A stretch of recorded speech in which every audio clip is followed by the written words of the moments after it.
to make fun of COVID by literally wiping his. Okay, let's do it. Hello? Bro. Kobe, hold on. All right. This is what happened when when my computer literally just stopped working for like 30 minutes the other night. We were about to watch this.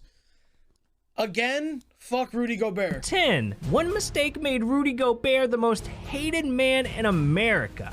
See, back in 2020 at the start of the pandemic, Rudy thought it'd be a good idea to make fun of COVID by literally wiping his hands all over the mics at a press conference. And what do you know? The very next day, it was revealed. What I hate most about this is that it wasn't funny at all, and I hate his like little jog he does out of the room. I hate that. And what do you know? Dude, I literally despise that so much. Very next day, it was revealed that Rudy tested positive for the virus, forcing the NBA to suspend the rest of their season. And when fans found out, they annihilated Rudy on Twitter, blaming the entire league shutdown on his little microphone stunt. Rudy, you deserve Shaq and a full MVP for that. Damn. But hey, it doesn't always take getting an entire NBA season suspended to lose fans. Cause at number 9, all Kevin Durant did was send a couple of DMs. Big old women down the What the fuck? So this is 10 times NBA players lost millions of fans. And a full MVP for that. Damn. But hey, it doesn't always take getting an entire NBA season suspended to lose fans. Cause at number 9, all Kevin Durant did was send a couple of DMs. Yeah, back in 2020, KD saw something interesting pop up on his Twitter feed. Comedian 𝗟𝗶𝗃𝗋𝗋 calling him out for being sensitive. And obviously, KD was a little upset about it. So, he decided to clap back at the guy by calling him a pale, pasty, guzzling head, saying he'd spit in his face, threatening to fight him. KD even brought up the man's wife. God damn. And after this, Michael was so offended, he decided to expose KD by leaking the DMs, causing a media firestorm. It was trending on Twitter, covered by the mainstream media, debated on ESPN. Everyone was talking about it, and people were so outraged, the NBA fined KD $50,000, leaving him with no choice but to apologize. What's your response to the reaction to the social media messages that were made publicly? I'm sorry that people seen the language I use. It's not really what I want people to see and hear from me, but hopefully I can move past it and get back out on the floor. Alright, I mean, KD might have went a little too far with those DMs, but he still didn't lose as many fans as LeBron James did in number 8, because this dude pissed off the entire city of Hong Kong. Yeah, April 3rd, 2019. The Chinese government introduces a new law that gives them more power over Hong Kong citizens. October 1st, protests erupt across Hong Kong in opposition to the new law. October 4th, NBA executive Daryl Morey decides to tweet his support for the protesters instead of the Chinese government. This turned out to be a huge problem. See, the Chinese government was responsible for over $500 million a year in NBA sponsorships. And after seeing an NBA executive side against them, they immediately pulled all of their brand deals. So of course, LeBron was asked to comment on the situation, being the face of the NBA and all. And instead of showing support for Daryl and the protesters, he said this. I don't want to get into a word or sentence feud with Daryl, but I believe he wasn't educated on the situation at hand. Social media is not always the proper way to go about things as well. Even though, yes, we do have freedom of speech, but there can be a lot of negative that comes with that too. But that's just my belief. Yeah, shooting down Daryl's tweet might have got Bron some brownie points with the Chinese government, but the citizens of Hong Kong were pissed. And this one statement ended up losing him millions of supporters. And people start burning his jersey. Like, I run a social media page, people send me like video, they start burning LeBron jersey just because of his speech. Hong Kong people are really suffering right now, and now you come up with speech like that, we are angry, we are very angry with that. Damn, Bron, you messed around and pissed off an entire city. But at least this incident didn't end LeBron's career, because people are trying to get Charles Barkley fired. The thing is that LeBron is also not educated in any of these things he says. Like, he just says shit, and then, like, it's almost like most things he says, literally, he gets backlash for. So, it's like, that's why I was like, dude, he's literally, in my opinion, the best player ever. In most people's opinion, top 2 ever, top 3. But the shit that he says sometimes is just, you know, like, and I'm not one of those, like, oh, like, shut up and dribble. Like, I'm not saying some shit like that. Like, you can say whatever the fuck you want. But, bruh, like, you're saying shit that's not even making sense. Like, wasn't there like a didn't something happen with, like, a cop, and then he said, like, oh, you're next, but then, like, literally in the comments of the tweet, people were like, what the fuck? The cop was, like, about to die. Like, didn't something happen with, I don't know the story behind that, but there was something with, like, there was some woman trying to kill a cop or something. Does anyone, it was like a stabbing.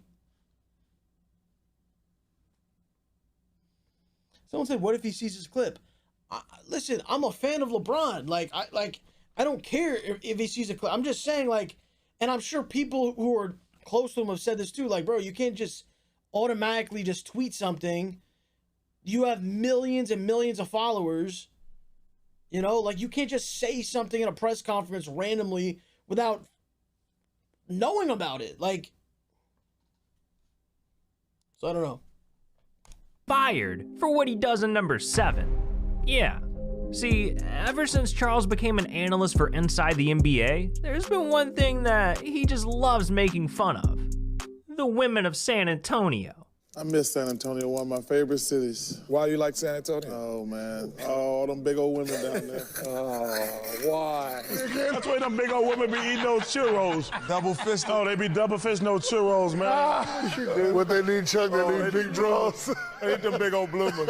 I bet you couldn't do that to them big-ass women in San Antonio. Oh, my God. And they want me to apologize. That's not going to happen. What that's not apologize for? Me joking about those big old women down in San Antonio. Alright, look, Charles is just having some fun, making some fat jokes. But it turns out, there was one massive group of people that were not amused. Karens. Cause in 2019, a reporter went viral criticizing Charles on Twitter, getting Karens across the country to join in, trying to cancel him. And with so many people being offended, the bosses at TNT decided— Wait. It's disgustingly misogynistic. See, you can't even make jokes anymore, bro. Yeah. You can't make it. That's clearly a joke.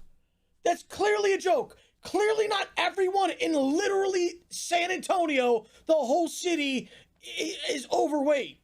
Clearly. It's a fucking joke. Can't even joke, bro. in trying to cancel him. And with so many people being offended, this is the definition of a Karen. Like, this picture right here is a Karen. The bosses at TNT decided to sit Charles down and tell him, stop joking about San Antonio women. And Charles, man, he's just upset about the whole thing. They won't even let me talk about San Antonio anymore. You know, when I'm always talking about them big old women down in San Antonio, they're like, Charles, we got one lady wrote an article. Yeah. I'm like, we've been having fun with this for probably 10, 15 years. and everybody's trying to get everybody fired, and it really sucks. Hey, Charles, I mean, it could have been a lot worse. Because what Chris Paul did in number 6 cost him fans and a fat bag.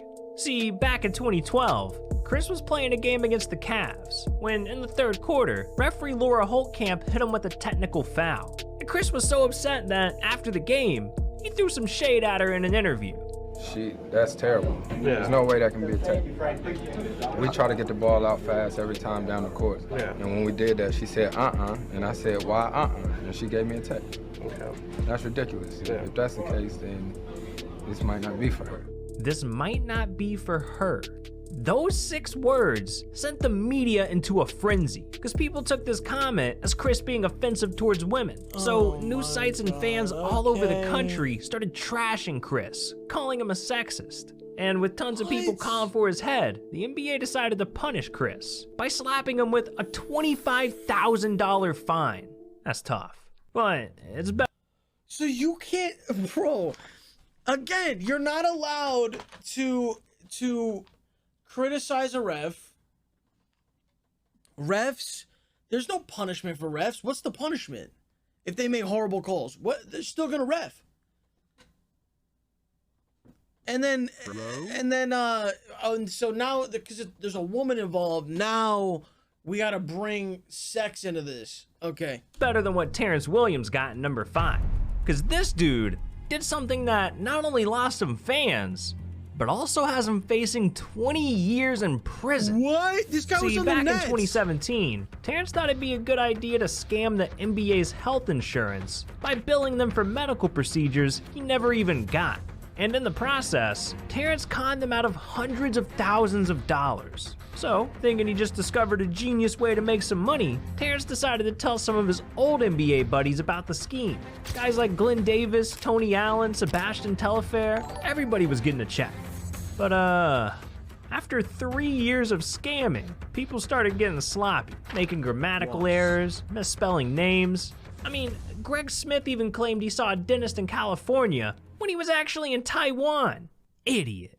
So eventually, the FBI caught wind of the scheme, and in October of 2021, it was announced that 18 former NBA players were arrested for defrauding the league out of $4 million. Not only sparking outrage across the media and NBA fans, but also putting every last one of these players at risk for serving 20 years in federal prison.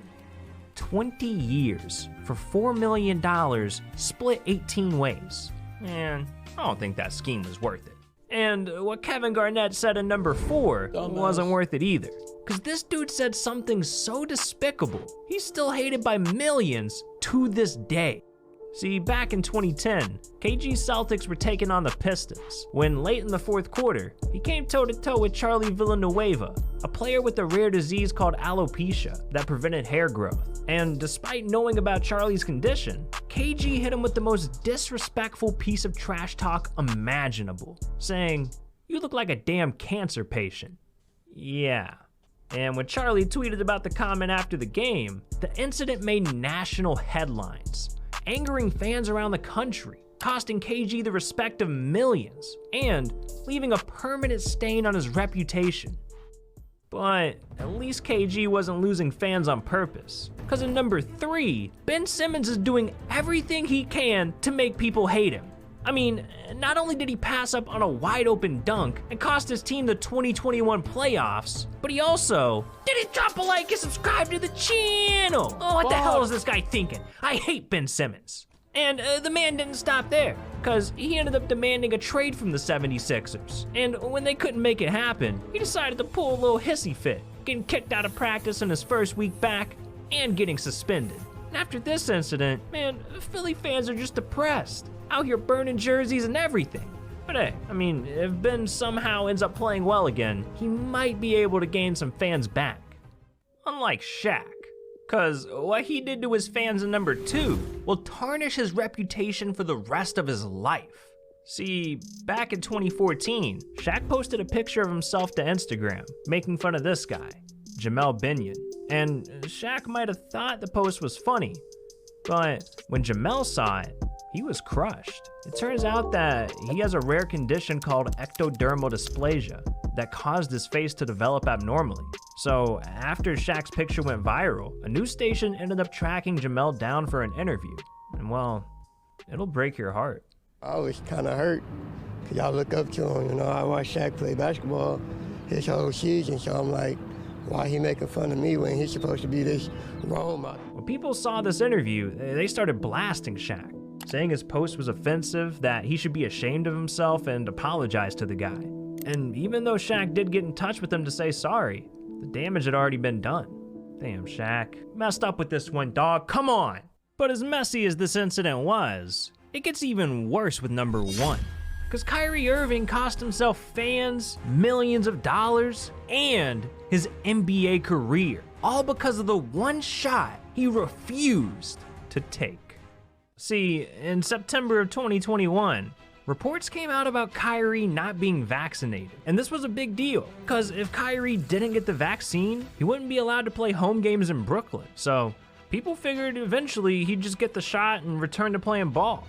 But in October of 2021, all hell broke loose, because the Nets ended up releasing a statement saying Kyrie would not be allowed to participate in any team activities until he got the vaccine. And in response, Kyrie went live on Instagram to say he still wasn't going to get vaccinated, causing absolute chaos across the country.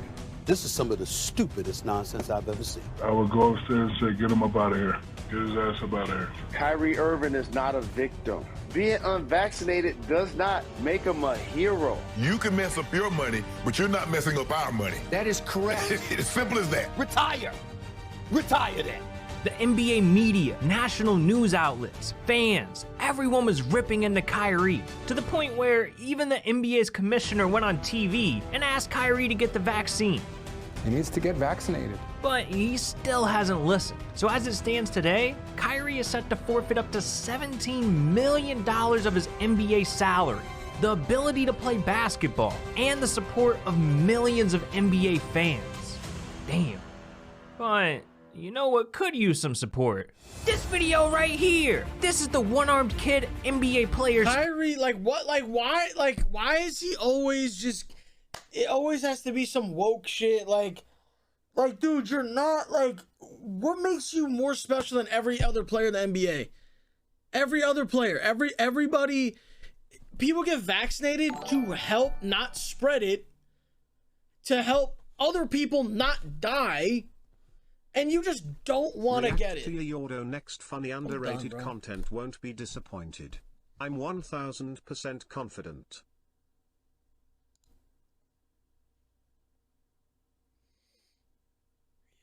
Okay, I'll look that up.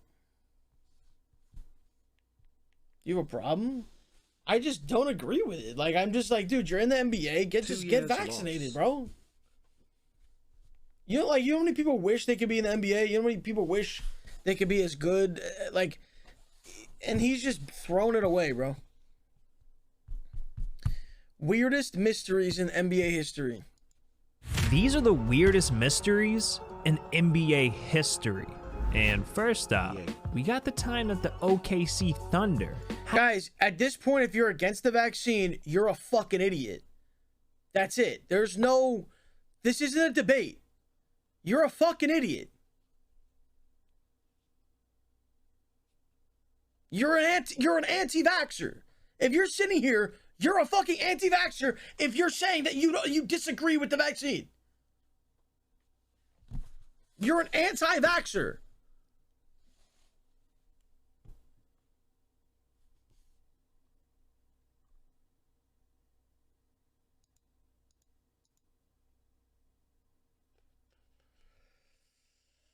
Why are you so passionate about it?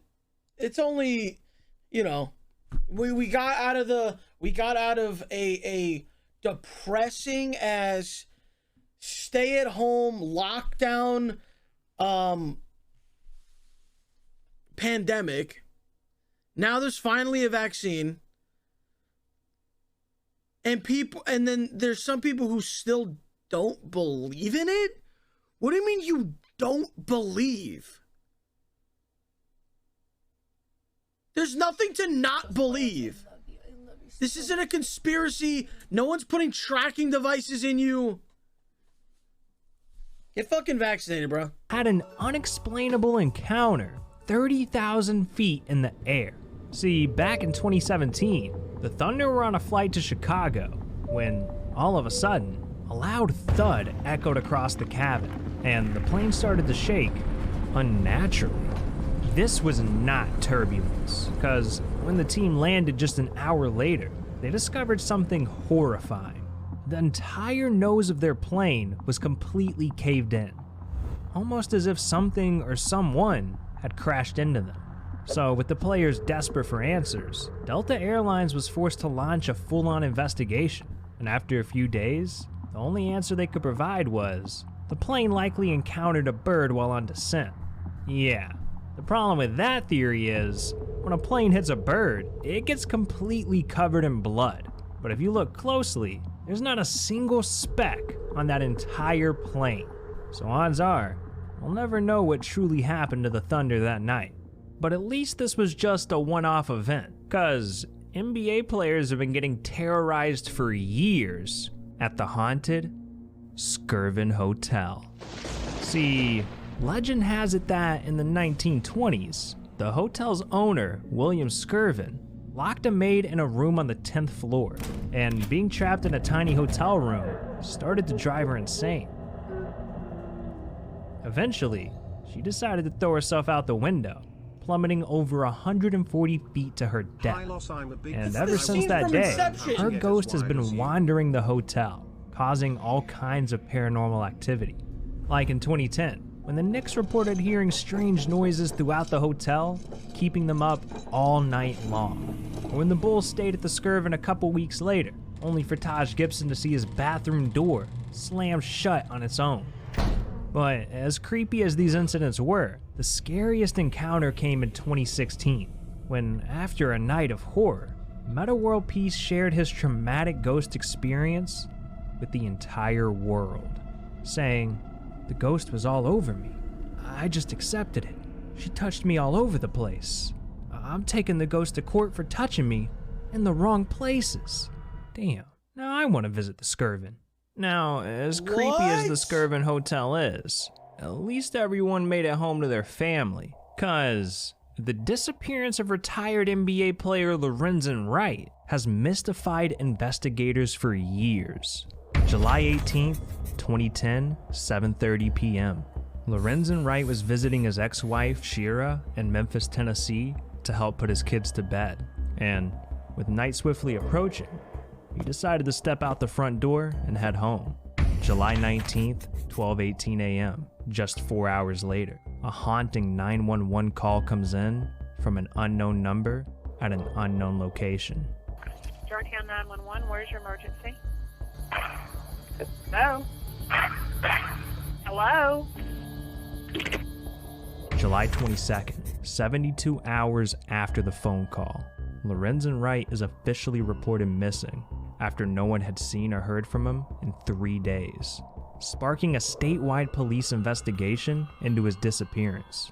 And it wouldn't be until 6 days later that the world would finally get some answers. Because on July 28th, Lorenzen's body was found riddled with bullet holes, rotting in a nearby forest, escalating this from a disappearance case up to an FBI murder investigation. Police probed the crime scene, searched Lorenzen's house, and interrogated his family and friends, desperately searching for clues. But after 7 years, nothing concrete was ever found, so it seemed like whoever murdered Lorenzen would remain a mystery forever. Until November of 2017, when the case was cracked wide open thanks to an eerie discovery by the FBI. See, the feds found a gun at the bottom of a lake in nearby Mississippi, and this gun not only matched the bullets found in Lorenzen, but it also tracked back to a guy named Billy Ray Turner, who just so happened to be best friends with Lorenzen's ex-wife, 𝗟𝗓. So with police in possession of the murder weapon and 2 prime suspects, 𝗟𝗓 and Billy were arrested just a month later, and in July of 2019, a year and a half after fighting the charges, Lorenzen's ex-wife 𝗟𝗓 finally confessed to orchestrating the murder. But as horrifying as Lorenzen's story is, this is not the only mystery involving a dead NBA player, because one of the most iconic NBA video games is being haunted by the ghost of an NBA star. See, back when NBA Jam was first released in 1993, one of the playable characters was Nets star 𝗟𝗓𝗄𝗓 Petrovic. But sadly, a few months after the game was released, 𝗟𝗓𝗄𝗓 tragically died in a car accident. And ever since that fateful day, something ominous has been happening to NBA Jam. I mean, just listen to what their founder Mark Turmel had to say. Somehow, the coin-operated game in the attract mode, when nobody's playing, would every once in a while would just call out, Petrovic, Petrovic just out of the blue. And so, you know, people caught on to that there was some, it felt like a haunted game. And so, yeah, I don't know how that glitch could happen or what, you know, it doesn't make any sense. Petrovic.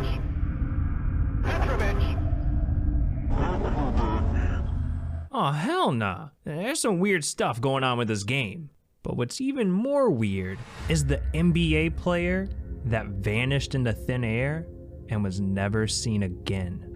See, back in 1999, Pistons center Bison Dele retired from the NBA to pursue his lifelong dream of traveling the world. So he purchased a boat, named it Hakuna Matata, and spent the next 3 years sailing the Pacific Ocean. But on July 6, 2002, something went horribly wrong. 'Cause with his brother Miles and girlfriend Serena, Bison set sail from the port of Tahiti and was never seen again.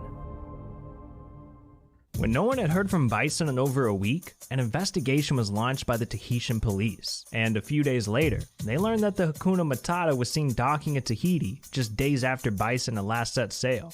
Problem was, the only person that got off the ship was Bison's brother Miles, and when police tried tracking him down, he was nowhere to be found. So with no leads to go off of, police decided to interrogate Miles' close friends to try and find some answers. And according to Miles' ex-girlfriend, Miles admitted to attacking Bison on the boat, which is exactly what investigators needed to hear to get a warrant for Miles' arrest. So the feds started their search, trying to hunt him down.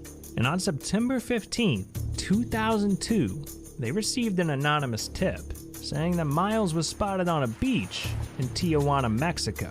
So police swarmed the scene, expecting to make an arrest, only to find Miles in a drug-induced coma, barely clinging on to life. And shortly after, he was pronounced dead. Just like that, the investigation was over, and whatever actually happened to Bison remains an unsolved mystery to this day. Now, as strange as this story was, the mysteries are only gonna get weirder from here, because there's something so dark about Michael Jordan that it just might have forced him to retire from the NBA. See, in 1993, right after Jordan had won his third ring, he mysteriously left the NBA with no explanation, causing fans around the world to wonder why. Well, it turns out that Jordan was hiding something scandalous. See, back in 1991, the FBI was investigating a criminal named Slim Buller when they came across a $57,000 check made out to Slim, signed by Michael Jordan. And after some interrogation, it was revealed that the check was to pay off some gambling debt that Michael owed. Yeah, Jordan was getting mixed up with some real sketchy people, and not long after, his name popped up in another shady scenario, because police in North Carolina were investigating the murder of Eddie Dow, a notorious gambler, when they located $108,000 in checks, signed by Michael Jordan. And once again, Jordan admitted writing these checks because of a gambling debt. So after the second incident, the NBA opened an investigation into Jordan's gambling history to make sure nothing illegal was going on. And ultimately, they found no wrongdoing. Jordan wasn't punished, and he promised to not get involved with shady gamblers again. Until 1993, when another gambler came forward and claimed that Jordan owed him $1.2 million. So in response, the NBA launched another investigation into Jordan. But this time, there was no conclusion to the investigation, because shortly after, Jordan announced his retirement and the investigation mysteriously went away, leaving fans wondering if it was all just a part of a secret deal he made with the commissioner to avoid an NBA suspension for gambling. Now, we might never know if this was true or not, but Jordan was allowed back in the league just a year later, so it didn't turn out too bad for him in the end. But I can't say the same for the Sacramento Kings, because the mystery of what happened in the 2002 playoffs cost the Kings an... Yeah, do you guys think that it was a secret, it was like the NBA was like, okay, like we have to suspend you for this, but to save his like legacy and shit, just pretend like you're retiring.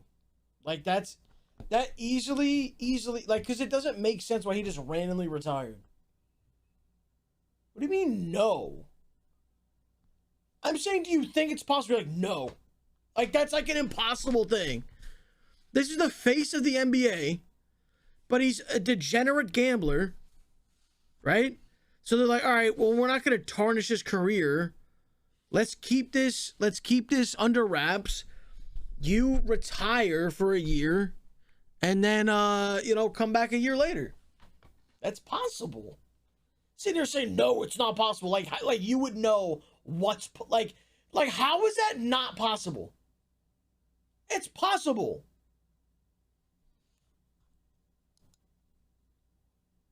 NBA championship. See, back in 2002, the Kings were squaring off against the Lakers in the Western Conference Finals, when in the fourth quarter of Game 6, with Sacramento just one win away from taking the series, something weird started happening. The referees started calling all kinds of questionable fouls on the Kings. And to make things even weirder, they also kept missing obvious fouls on the Lakers, almost as if they wanted the Lakers to win. And because of all these foul calls, the Lakers ended up shooting an NBA playoff record 27 free throws in the fourth quarter alone. So LA went on to win Game 6. And after the dub, people became really suspicious of the refs. The Kings coaches, NBA reporters, a politician even wrote a letter to the commissioner demanding an investigation into this. But despite the outrage, the series went back to LA, the Lakers eliminated the Kings, and the whole incident was put to rest. Until 2008. See, former referee Tim Donaghy was facing a prison sentence for illegally betting on games he officiated. And right before his sentencing, he wrote a letter saying that Game 6 between the Lakers and Kings was rigged by the refs, arguing that it was in the NBA's best interest to help the Lakers make it to another finals. And when this letter went public, the NBA's commissioner tried to silence Donaghy, saying his accusations were baseless and were a cheap attempt at getting his prison sentence lowered. So to this day, it's still unclear which side was telling the truth. But look, there's one final story that's even weirder. Cause what if I told you that the legendary Yao Ming might have been literally created by the Chinese government? Yeah. See, in the 1950s, China saw the rising popularity of the NBA, and legend has it that they decided to try and create the next basketball superstar. So their first move was to make a national decree, demanding that every woman above 5'9" and every man above 6'6" must play basketball for the country. And this one law led to the discovery of 6'3" female Feng Fengdi and 6'7" male Yao Ziwen. The two players that Chinese officials thought had the perfect genetics to create the next basketball phenom. So allegedly, China's government forced these two to marry and have a kid, giving birth to Yao Ming. And after growing twice as fast as the average kid, 13-year-old Yao was already 6'6". But it still wasn't tall enough for the Chinese government. And according to Yao's childhood doctors, they started feeding him experimental growth hormones, all in an attempt to make Yao grow even taller. And they worked, because by the time Yao became an adult, he was standing at a ridiculous 7'6", guaranteeing him a spot in the NBA, and helping the Chinese government achieve their ultimate goal of creating a basketball monster. But you know what my ultimate goal is? For you to click on this video right here! These are times NBA players lost millions of fans. Trust me, dog. You should ask for whatever they gave to Yao. Young Dirty Harry, unless you sub right now, you're fucking unmodded.